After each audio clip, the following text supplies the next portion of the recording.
নমস্কার, আমি প্রেরণা। ব্রাইট টাইম পর্দায় আপনাদের সকলকে জানাই স্বাগত। এখন আমি আছি মুভিটোন স্টুডিওতে। এমন একজন মানুষের সাথে এখন কথা বলবো যিনি দীর্ঘদিন ধরে বহু মেগা সিরিয়ালে পরিচালনা করেছেন এবং পেয়েছেন অনেক অনেক সম্মান। তিনি আমাদের অত্যন্ত প্রিয় ও পছন্দের মানুষ, দিগন্ত সিনহা। কেমন আছেন? খুব ভালো। আচ্ছা, আপনি যে এতদিন ধরে যে পরিচালনা করছেন, এই সফলতার পেছনে আপনার মূল মন্ত্র কী? পরিশ্রম, ডিসিপ্লিন। সবার আগে পরিশ্রম আর ডিসিপ্লিন। আচ্ছা, আপনি যে সিরিয়ালগুলোতে কাজ করেছেন বা পরিচালনা দিয়েছেন, সেই সিরিয়ালের আপনার বেশিরভাগ টিআরপি একদম তুঙ্গে থাকে। এর পিছনে যদি কারণটা যদি একটু বলেন।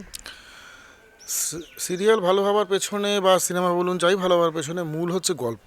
গল্প যদি ভালো হয় এবং তার সঙ্গে অভিনেতা অভিনেত্রীরা ভালো অভিনয় যদি করে, তাহলেই সিরিয়াল হিট হয়।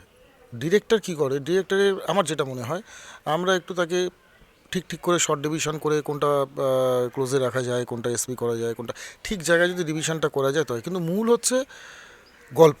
গল্প যদি ভালো হয়, অভিনেতা অভিনেত্রী সেই গল্পটাকে বুঝে যদি অভিনয়টা ঠিকঠাক করে করতে পারে, সিরিয়াল ভালো হয়।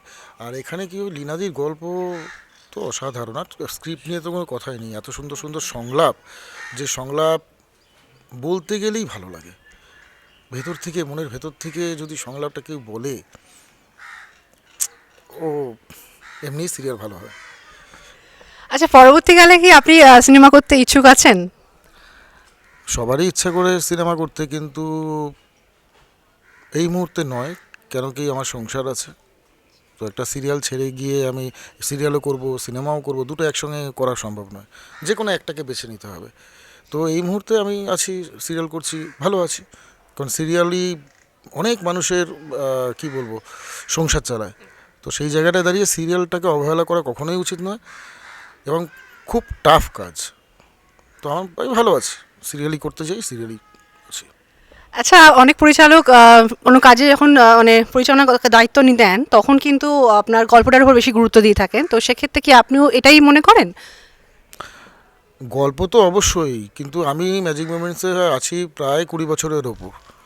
তো আমি এখানে যখন এসেছিলাম তখন থার্ড অ্যাসিস্ট্যান্ট হিসাবে এসেছিলাম, তারপরে আস্তে আস্তে সেখানে ডিরেক্টর হয়েছে। সেখানে আমার কোনো প্রশ্ন নেই, আমাকে যখন যেখানে দেয় শৈবালদা, সেখানেই আমি কাজ করি। আর লীনাদির গল্প আবার বাছুর কথা কোনো ব্যাপারই নেই। উনি যেটা দিচ্ছেন সেটাই আমার কাছে বেস্ট, এবং যা দেবেন সেটাকেই ভালো করার চেষ্টা করি। সুতরাং বিচার করে যে আমি এটা করবো, ওটা করবো না, এই ক্ষমতা আমার হয়নি। স্যার, ডিরেক্টর হতে গেলে আপনার কাছে কোন জিনিসটা অত্যন্ত প্রয়োজন বলে আপনার মনে হয়? গল্পটা বুঝতে হবে, এডিটটা জানতে হবে। আমি শর্ট ডিভিশনটা যখন করব, সেটা এডিটে জুড়তে পারবে কি পারবে না, সেটা জানতে হবে। আর গল্পটা বুঝতে হবে, যে গল্পটা কী চাইছে, প্রত্যেকটা ক্যারেক্টারকে বুঝতে হবে। আর হচ্ছে এডিটটা। আচ্ছা, ডিরেক্টর হওয়ার পিছনে বা ডিরেক্টর হওয়ার জন্য কি আপনার কোনো অনুপ্রেরণা আছে, বা কেউ আপনাকে মানে ফোর্স করছে, বা এই বিষয়ে কেউ কি আইডল আছে যে আমি ডিরেক্টর হতে চাই সে বিষয়ে?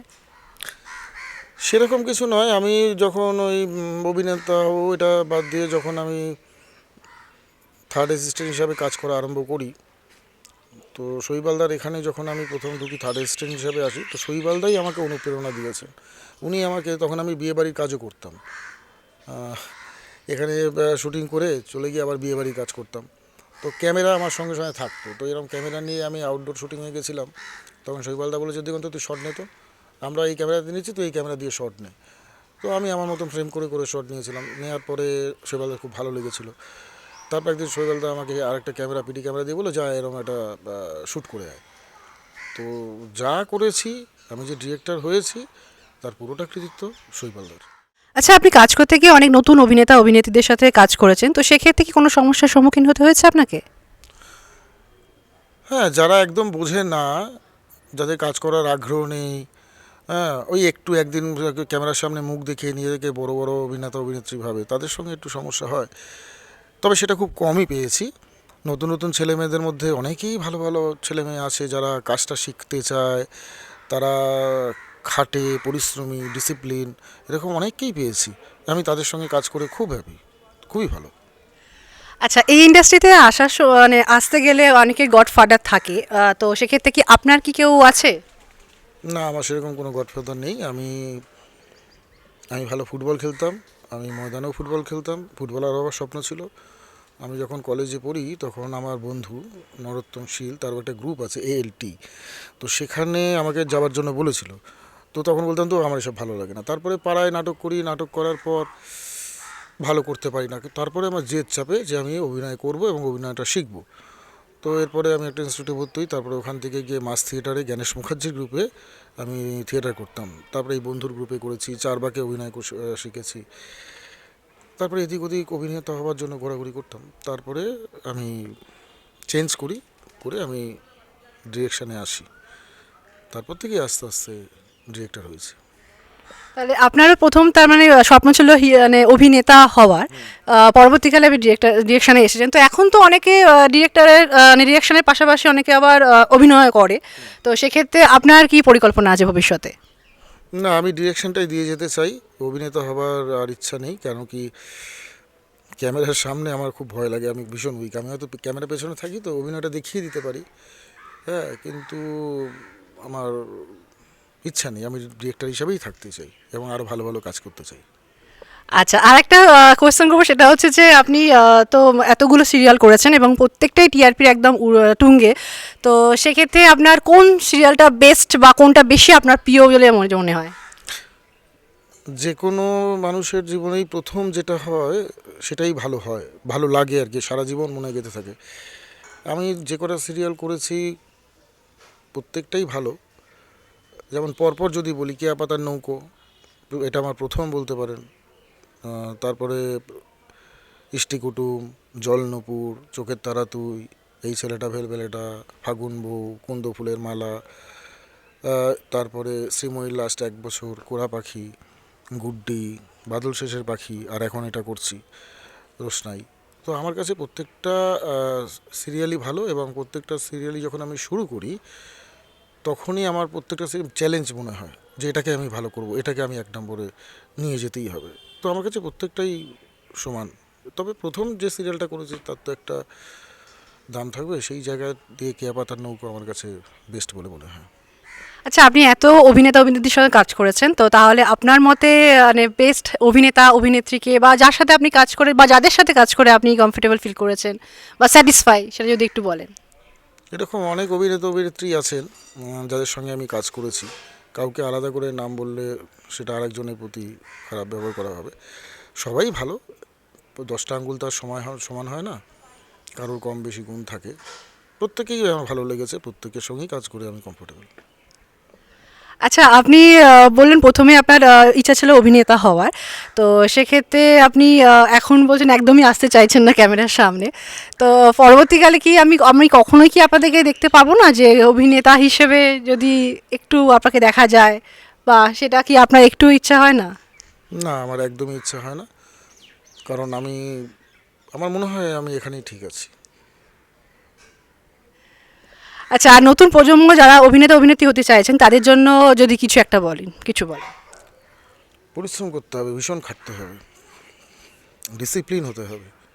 যেমন আমি একটা কথা বলি, আমি যখন আউটডোরে শুটিংয়ে গেছিলাম সিঙ্গাপুরে, তখন অনেকেই আছে সিঙ্গাপুরে এসেছি মানে একটা নতুন জায়গা, যাই দেখবো তাই আমার কাছে নতুন। লোকজন বেরিয়ে পড়তো, আড্ডা মারতো প্যাক আপের পর। আমি কখনোই করিনি। আমি শুটিং প্যাক আপ হয়ে গেছে, আমি ঘরে গিয়ে ফ্রেশ হয়েছি, পরের দিনের কী কী শিডিউল আছে সেটা নিয়ে বেসেছি, দেখেছি। আবার পরের দিন, কারণ আমি যদি অসুস্থ হয়ে পড়ি তাহলে আমি পরের দিন শুটিংটা করতে পারবো না।